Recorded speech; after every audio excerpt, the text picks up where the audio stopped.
So this is the latest race. This is the Moab Adventure Race, and you can see this is just a picture of Moab I took off the internet.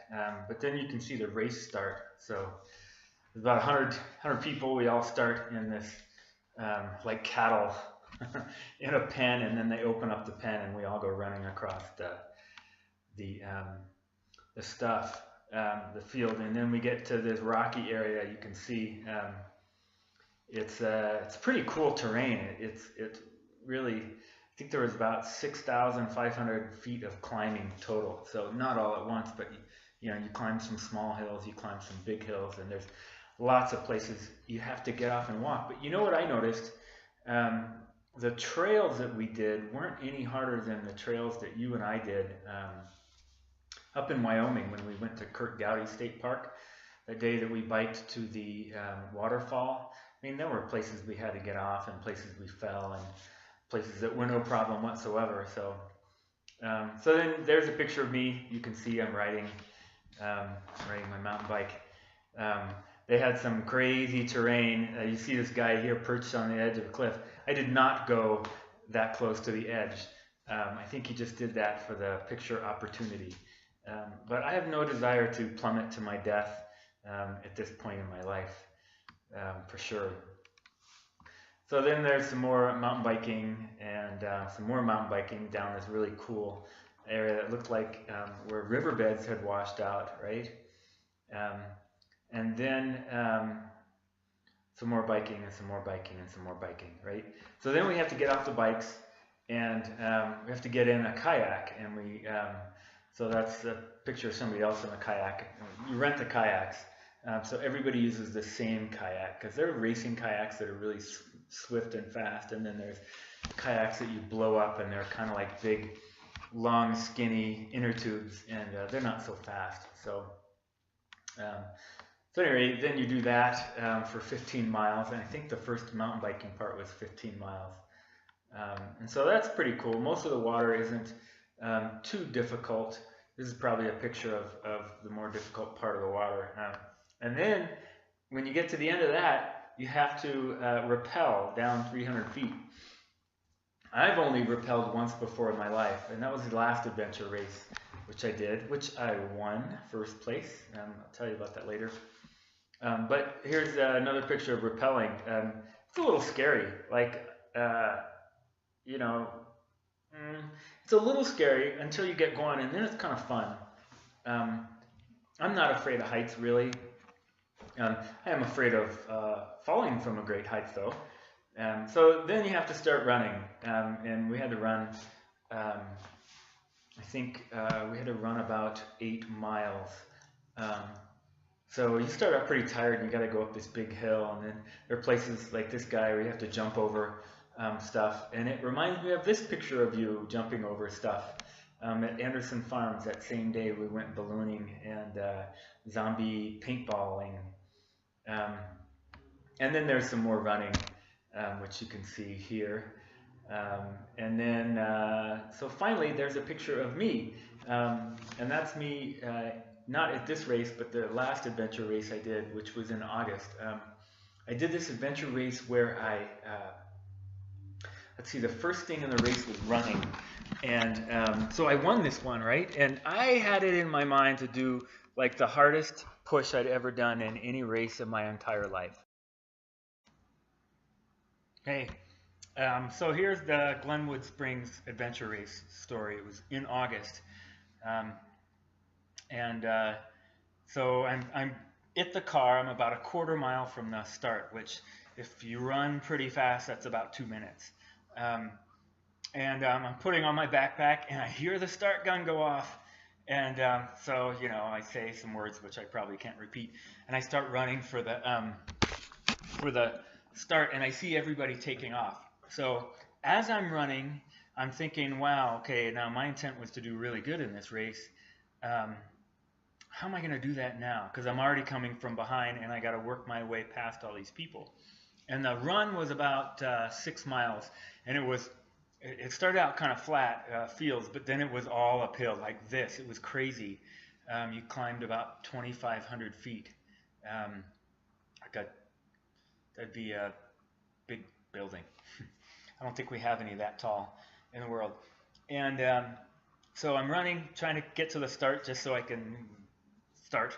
And I think about, so in line the day before when you have to check in for the race and you get all your gear and you get a map and you have to read the longitude and the latitude on the map. So these coordinates.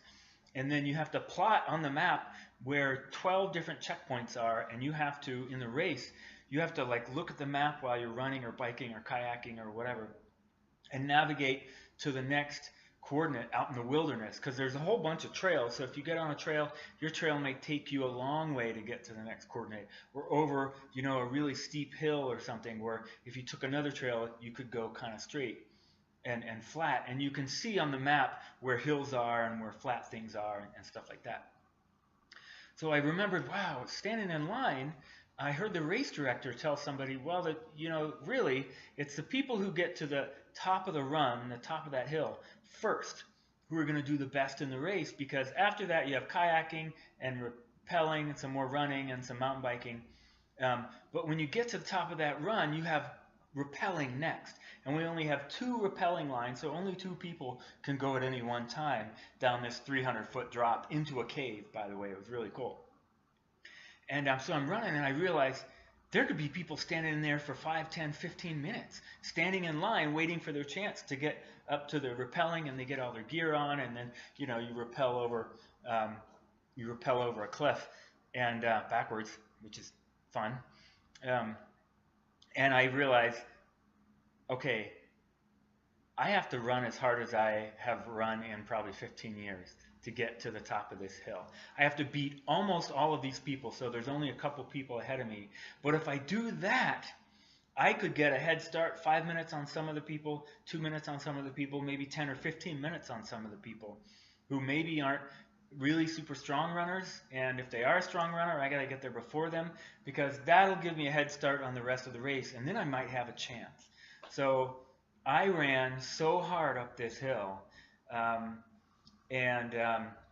in fact, I had trouble walking for a month. I mean, I'd walk and my leg would give out from me underneath me, and I'd almost fall down because my legs were so tired and so sore, and they could hardly bend. And like me trying to get down to pet the cat, I'm like, oh, kitty, oh, and everything hurt. Everything hurt. So I was third at the top of that hill, the only time I ran quite that fast, which was mostly flat, was at a Nationals triathlon a couple of years before you were born. And I was trying to qualify to go to World's Triathlon, and I didn't even come close. But it was a fun race, and it was the fastest I'd ever run, 6 miles.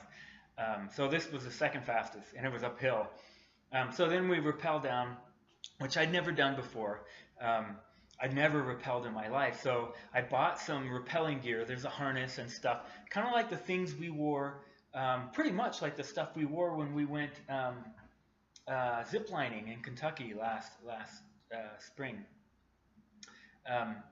So I bought that, and then I looked on Google, like, how to rappel, and I'm practicing in my hotel room. Okay, got the rope here, and it comes in your hand, and it loops around this little belt loop around your belly button, and then the other hand is, you know, feeding the rope, and you kind of go backwards and then down the cliff face.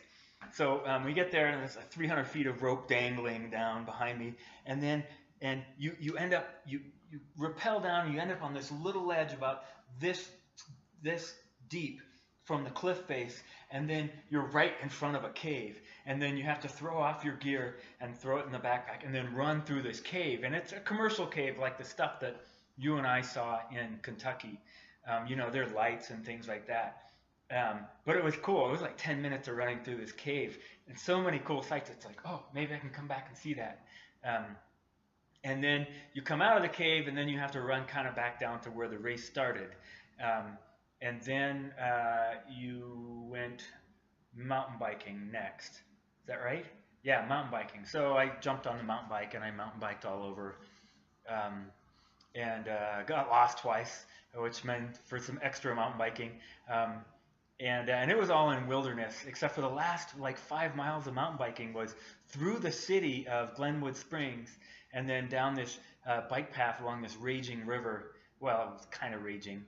Um, and then we jumped into kayaks, and so I jumped into. I actually used Jen's kayak for that race, and then kayak down. And I got out and I put my kayak on the ground on the beach, and I ran up the hill, and there's nobody around, and I'm like, did I take a wrong turn? And there's like the finish line, and there's just a couple of race directors standing there, and they're like eating food and talking.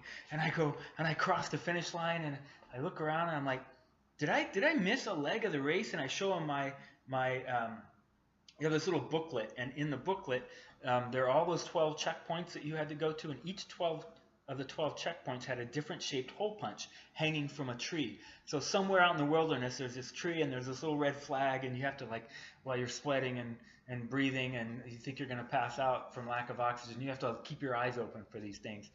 So I had 12 different hole punches, and they look at it and they're like, yeah, well, yeah, you did it right, and you're at the finish line, and so great, you're first. And I'm like, first in my age group? And they're like, oh no, you're first, like nobody else has come across. And they're all like, yeah, well, so what, big deal. I'm like, dude, I'm first. I'm like, that's awesome. And then 10 minutes after I crossed the finish line, these two other people came through. So that was really cool. I haven't gotten a first place in a race,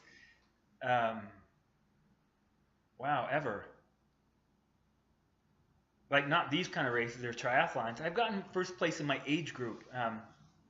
Jen and I did a mountain biking triathlon up in Winter Park a couple of weeks later, and so you mountain bike and you swim in a lake in the mountains, and then you run on trails. And I got first in my age group, and I qualified to go to nationals this year. So I think I might go to nationals. It's in early August, and it's in Nebraska, and it's just, you know, if you win your regional race, which that was, so it's like 5 states, then you go to the nationals race, and you race against everybody else in your age group, which for me would be probably everyone who's racing from age 50 to 54, and it's probably like 100 or so of the best racers around, you know, the country who want to go to the race, because there's probably good people who don't care. So that was pretty cool, and I've had some first and second and third place finishes in my age group. In triathlons before you were born, a lot of them then, but not so much now. You know, I don't really train that hard, and I don't have a lot to prove. Then I had to prove to everybody that I'm tough. Now it's like, I don't care if I come in dead last most of the time. I'm just happy to be out there, and it's fun and it's challenging, and, you know, gives me a reason to work out. So at any rate, I finished the race, and then I limped around for, like, you know, a good month. So that's what I did. This race in Moab that I just did, that all these pictures are from and everything, that's my favorite race. It's long, it's brutal, but it's fun. And I came in the middle of the pack. There were probably a couple hundred racers there, and I have some stuff going on with my knee. I've been to the doctor, and they took an MRI, which is like kind of like an x-ray, like what they did to your arm when you broke it, but an MRI, they put your whole body in this thing, and it's like a giant cylinder, and it makes these loud, crazy noises and stuff, and it's wow. So anyway, they haven't figured out what it is. There's probably a tear in a ligament in there, which means I probably won't race the rest of the summer, which is disappointing to me, unless they're, you know, they find out in the next couple of weeks there's something else they can do. I'll probably not race, which is all right. I'll garden, I'll learn music, I'll make something cool for you. So anyway, that's all I got. You're probably tired of listening to me. Hope you have a great day, and I'll look for something in the mail before you graduate. Bye.